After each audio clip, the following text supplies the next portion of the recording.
नमस्कार, स्वागत है। आज हम बात करेंगे कार्तिक कृष्ण पक्ष की एकादशी, जिसे हम रमा एकादशी के नाम से भी जानते हैं। दीपावली के 4 दिन पूर्व पड़ने वाली कार्तिक मास के कृष्ण पक्ष की इस एकादशी को लक्ष्मी जी के नाम पर रमा एकादशी कहा जाता है। इस दिन भगवान विष्णु के पूर्णावतार कृष्ण जी के केशव रूप की पूजा आराधना की जाती है। इस एकादशी का व्रत करने से जीवन में वैभव और अंत में मोक्ष की प्राप्ति होती है। धर्मराज युधिष्ठिर और श्री कृष्ण भगवान का संवाद हो रहा है। युधिष्ठिर बोलते हैं कि हे भगवान, अब आप मुझे कार्तिक मास की कृष्ण पक्ष की एकादशी की कथा सुनाइए। इस एकादशी का क्या नाम है और इससे कौन सा फल मिलता है, वह सब विस्तार पूर्वक कहिए। श्री कृष्ण भगवान बोलते हैं कि हे राजन, कार्तिक मास के कृष्ण पक्ष की एकादशी का नाम रमा है। इसके व्रत से समस्त पाप नष्ट हो जाते हैं। इसकी कथा कुछ इस प्रकार है। प्राचीन काल में मुचुकुंद नाम का एक राजा राज्य करता था। उसके इंद्र, वरुण, कुबेर आदि मित्र थे। वह सत्यवादी तथा विष्णु भक्त था। उसका राज्य बिल्कुल निष्कंटक था।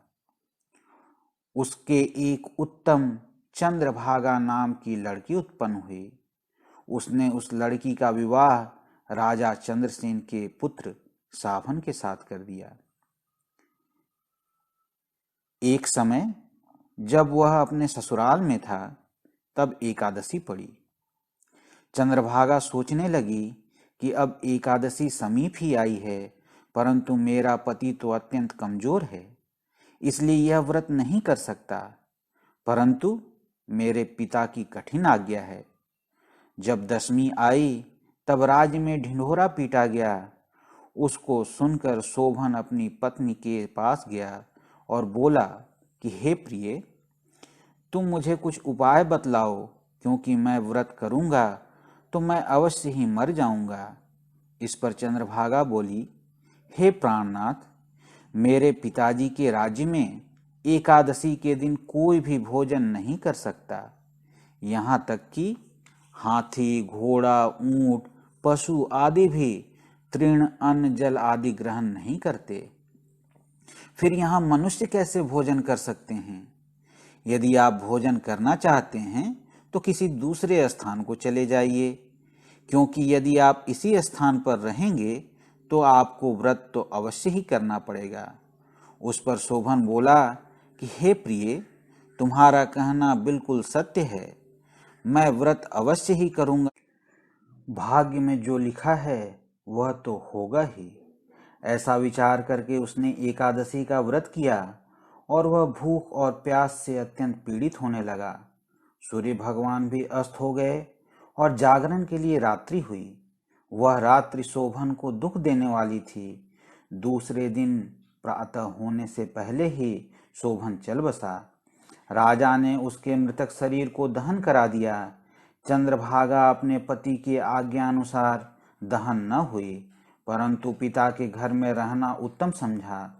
रमा एकादशी के प्रभाव से शोभन को मंदराचल पर्वत पर धन धान्य से युक्त तथा शत्रु रहित एक उत्तम नगर प्राप्त हुआ। उसके महल में रत्न तथा स्वर्ण के खंभे लगे हुए थे। वहां पर वह स्वर्ण तथा मणियों के सिंहासन पर सुंदर वस्त्र और आभूषण से युक्त बैठा हुआ था। आभूषणों से युक्त गंधर्व तथा अप्सरा इसकी स्तुति कर रहे थे। उस समय राजा शोभन दूसरा इंद्र प्रतीत हो रहा था।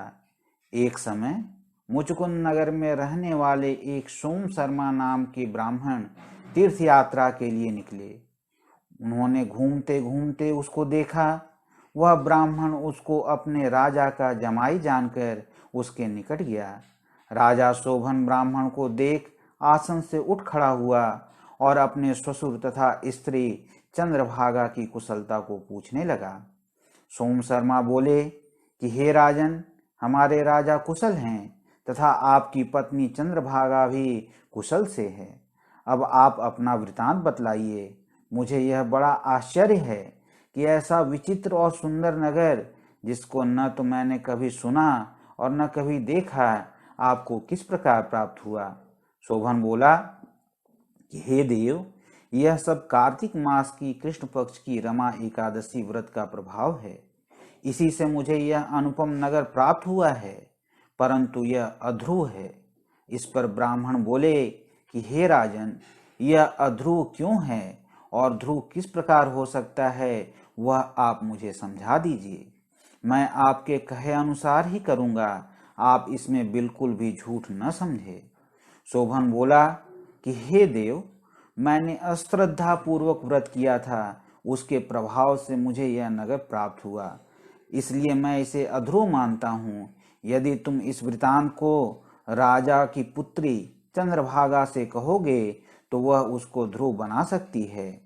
ब्राह्मण ने वहां आकर चंद्रभागा से समस्त वृतांत कहा। इस पर राजकन्या चंद्रभागा बोली कि हे ब्राह्मण देव, आप क्या वह सब वृतांत प्रत्यक्ष देख कर आए हैं या फिर अपना स्वप्न ही कह रहे हैं। इस पर ब्राह्मण बोले कि हे पुत्री, मैंने तेरे पति शोभन को तथा उसके नगर को प्रत्यक्ष देखा है, परंतु वह नगर अध्रुव है। तू कोई ऐसा उपाय कर जिससे कि वह ध्रुव हो जाए। इस पर चंद्रभागा बोली कि हे महाराज, आप मुझे उस नगर में ले चलिए, मैं अपने पति को देखना चाहती हूँ।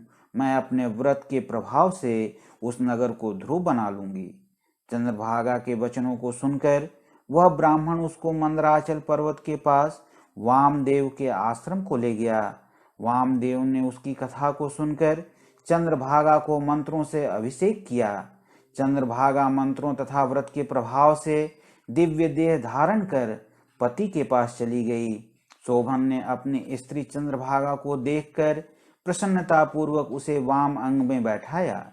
चंद्रभागा बोली कि हे प्राणनाथ, अब आप मेरे पुण्य को सुनिए। जब मैं अपने पिता के गृह में 8 वर्ष की थी, तभी से मैं सविधि एकादशी का व्रत करने लगी हूँ। उन्हीं व्रतों के प्रभाव से आपका यह नगर ध्रुव हो जाएगा और समस्त कर्मों से युक्त होकर प्रलय के अंत तक रहेगा। चंद्रभागा दिव्य रूप धारण करके तथा दिव्य वस्त्र अलंकारों से सजकर अपने पति के साथ आनंद पूर्वक रहने लगी और शोभन उसके साथ आनंद पूर्वक रहने लगा। हे राजन, यह मैंने रमा एकादशी का महात्म्य कहा है। जो मनुष्य रमा एकादशी के व्रत को करते हैं, उनके समस्त ब्रह्म हत्या आदि के पाप नष्ट हो जाते हैं। जो मनुष्य रमा एकादशी का महात्म्य सुनते हैं, वे अंत समय में विष्णु लोक को जाते हैं। ओम नमो भगवते वासुदेवाय। वीडियो देखने के लिए बहुत बहुत धन्यवाद।